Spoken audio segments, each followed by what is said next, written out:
नमस्कार शेतकरी मित्रांनो, स्वागत आहे पुन्हा एकदा एका नवीन व्हिडिओमध्ये व नवीन अपडेटमध्ये.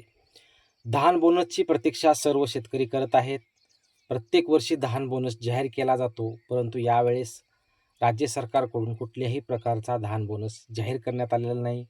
त्याचबरोबर धान बोनससाठी हिवाळी अधिवेशनामध्ये चर्चा झाली, अर्थसंकल्पीय अधिवेशनामध्ये चर्चा झाली, तरीही राज्य शासनाकडून कुठलेही शब्द देण्यात आलेला नाही की आम्ही या तारखेला धान बोनस जाहीर करू.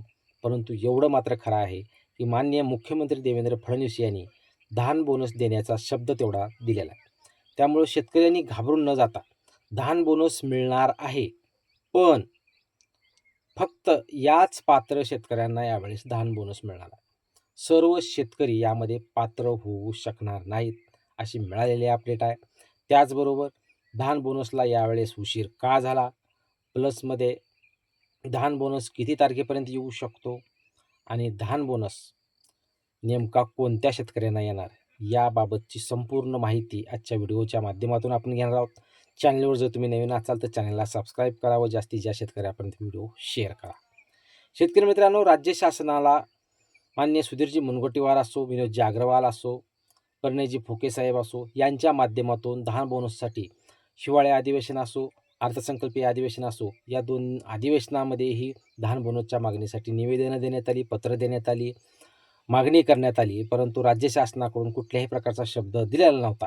परंतु अधिवेशनाच्या शेवटच्या दिवशी माननीय मुख्यमंत्री देवेंद्र फडणवीस यांनी हा शब्द दिला, आम्ही शेतकऱ्यांना दरवर्षीप्रमाणे याही वर्षी धान बोनस देणार आहोत, परंतु तो योग्य वेळी देऊ व योग्य व पात्र शेतकऱ्यांना देऊ, असं त्यांनी शब्द दिलेला होता. त्यामुळे धान बोनस मिळणार आहे, यात वाद नाही.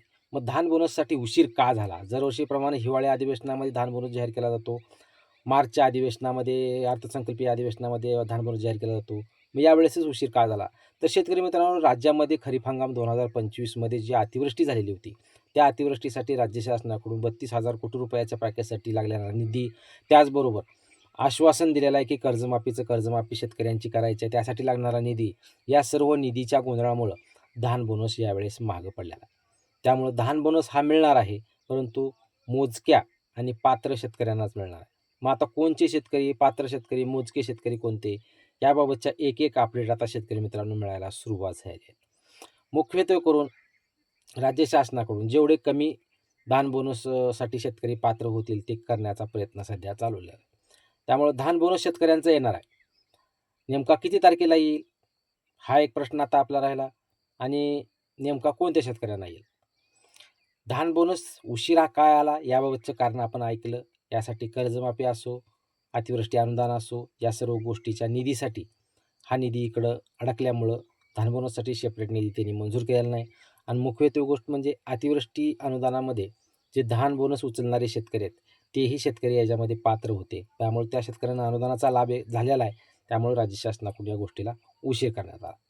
आता महत्त्वाचा मुद्दा, धान बोनस किती तारखेपर्यंत येऊ शकतो. शेतकरी मित्रांनो, माननीय फडणवीस साहेब यांनी सांगितलेलं आहे की आम्ही धान बोनस देणार आहोत, फक्त पात्र शेतकऱ्यांना देणार आहोत, योग्य वेळी देऊ. तर शेतकरी मित्रांनो, 25 एप्रिलपर्यंत शेतकऱ्यांना धान बोनस जाहीर केला जाऊ शकतो, याबाबत मिळालेली अपडेट आहे. त्यामुळे जे शेतकरी धान बोनसची वाट पाहत आहेत, अशा शेतकऱ्यांना धान बोनस 25 एप्रिलपर्यंत जाहीर केला जाऊ शकतो. आता राहिला मुद्दा एक, आणि खूप महत्त्वाचा मुद्दा. शेतकरी मित्रांनो, राज्यामध्ये मान्य सरकारने कर्जमाफीचं आश्वासन शेतकऱ्यांना दिलेलं आहे, आणि त्याच शेतकरी कर्जमाफीच्या आंदोलनं झाली, आणि 30 जूनपर्यंत सर्व शेतकऱ्यांची कर्जमाफी करण्याचं आश्वासन माननीय मुख्यमंत्री साहेब यांनी दिलं आहे. त्यामुळं आता यामध्ये महाराष्ट्रातील सर्वच शेतकरी याच्यामध्ये कर्जमाफीत बसणार आहेत. सरसकट सर्व शेतकरी जरी या कर्जमाफीत नाही बसले, तरी पात्र शेतकरी याच्यामध्ये बसणार आहेत. परंतु शेतकरी मित्रांनो, आता या धान बोनसमध्ये कर्जमाफी आणि धान बोनस या दोन्हीची गोळाबेरीज केली जाणार आहे. आता गोळाबेरीज म्हणजे काय, हा खूप शेतकऱ्यांना आता एक पडलेला प्रश्न असेल. तर शेतकरी मित्रांनो, माननीय प्रणयजी फुके यांच्या मिळालेल्या माहितीनुसार यांनी स्पष्ट केले की ज्या शेतकऱ्यांना कर्जमाफी मिळणार आहे, त्या शेतकऱ्यांना धानाचं बोनस मिळणार नसल्याचे त्यांनी स्पष्ट केलेलं. कारण स्वतः माननीय आमदार साहेब यांनी ही माहिती दिल्यामुळं ही माहितीमध्ये निश्चित तथ्य असणार, यात वाद नाही. त्यामुळं आता कर्जमाफीत कोणता शेतकरी बसणार आहे तेही माहीत नाही आहे. कोणता शेतकरी अपात्र होणार आहे तेही माहीत नाही आहे. त्यामुळं अगोदर आता कर्जमाफीची याद्या छाननी झाल्यानंतर जे जे पात्र शेतकरी आहेत त्या पात्र शेतकऱ्यांना कर्जमाफीचा लाभ दिला जाऊ शकतो आणि त्याच्यानंतर जे शेतकरी यामध्ये अपात्र राहतील कर्जमाफीमध्ये त्या शेतकऱ्यांना धानाचं बोनस दिलं जाऊ शकतं. त्यामुळं आजच्या व्हिडिओच्या माध्यमातून आपण समजून काय घेतलं शेतकरी मित्रांनो, की धान बोनसला यावेळेस उशीर का झाला, धान बोनस किती तारखेपर्यंत येऊ शकतो आणि धान बोनसमध्ये कोणते शेतकरी पात्र होऊ शकतात. ज्या शेतकऱ्यांची कर्जमाफी होणार नाही असे शेतकरी याच्यामध्ये पात्र केले जाऊ शकणार आहे. याबाबत अधिकृत माहिती अजून राज्य शासनाकडून जरी जी-आर काढला गेलेला नसेल तर ही माहिती आहे. त्यामुळे आता जी-आरमध्ये कोणत्या गोष्टीमध्ये बदल केला जाऊ शकतो, कोणत्या गोष्टी ॲड केल्या जाऊ शकतात, ह्या जी-आर आल्यानंतरच सर्व गोष्टी स्पष्ट होणार आहेत. त्यामुळं राज्य शासनानं अजून धान बोनससाठी जी-आर काढलेला नाही आहे. तोही अगोदर राज्य शासनाकडून धान बोनस जाहीर केला जाईल. जाहीर केल्यानंतर मग जी-आर काढला जाईल. तो विषय वेगळा झाला. त्याच्यानंतर कर्जमाफीचा जी-आर काढला जाईल. कर्जमाफीचा जी-आर काढल्यानंतर त्याच्यामध्ये पात्र शेतकरी कोणचे होणार आहेत, अपात्र शेतकरी कोणचे होणार आहेत, ह्या दोन्हीची गोळाबेरीज करून मग वेगळी याद्या तयार केल्या जातील. मग उर्वरित जे जे शेतकरी याच्यामध्ये राहिले जाऊ शकतात त्या शेतकऱ्यांना धानाचं बोनस व धानाचं बोनसचे वितरण केलं जाऊ शकतं. त्यामुळं आता विषय असा, आता खूप शेतकरी काय म्हणतील, आपल्याला आपण कर्जमाफीत सापडणार आहोत, त्यामुळे आपल्याला बोनस मिळणार नाही, त्यामुळे नोंदणी कशाला करायची. तर शेतकरी मित्रांनो, सर्व शेतकऱ्यांना विनंती आहे की ज्या शेतकऱ्याने धानाच्या बोनसची नोंदणी केलेली नसेल किंवा धान विकलेलं नसेल तरीही सर्व शेतकऱ्यांना आपलं रजिस्ट्रेशन करून घ्या. मग तो खरीपाचा असो अथवा रब्बीचा असो, रजिस्ट्रेशन करणं खूप महत्त्वाचं आहे.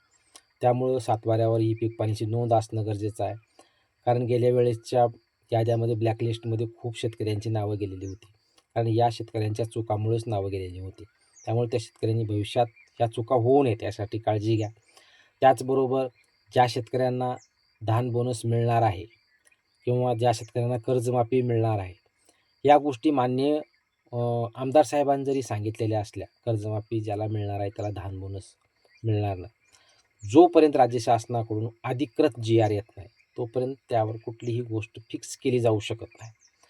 आता महत्त्वाचा मुद्दा ह्याच्यामध्ये हाही असू शकतो शेतकरी मित्रांनो, कारण आमदार साहेब स्वतः सांगतायत, म्हणजे त्या गोष्टीमध्ये निश्चित तथ्य आहे. त्यामुळं ज्या शेतकऱ्यांना कर्जमाफी मिळणार आहे, त्या शेतकऱ्यांना धान बोनस नाही. मग या सर्व गोष्टीमुळंच धान बोनसला उशीर केला जात आहे शेतकरी मित्रांनो. कारण यामध्ये याद्या चाळल्या जाऊ शकतात.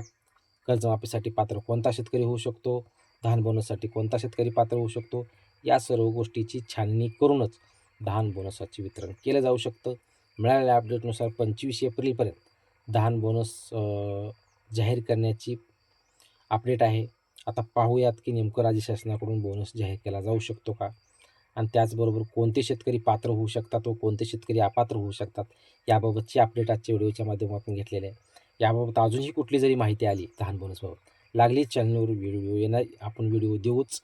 जर तुम्ही चॅनलवर नवीन असाल तर चॅनलला सबस्क्राईब करून ठेवा. जास्तीत जास्त शेतकरी आपण व्हिडिओ शेअर करा. व्हिडिओ आवडल्यास लाईक करायला विसरू नका.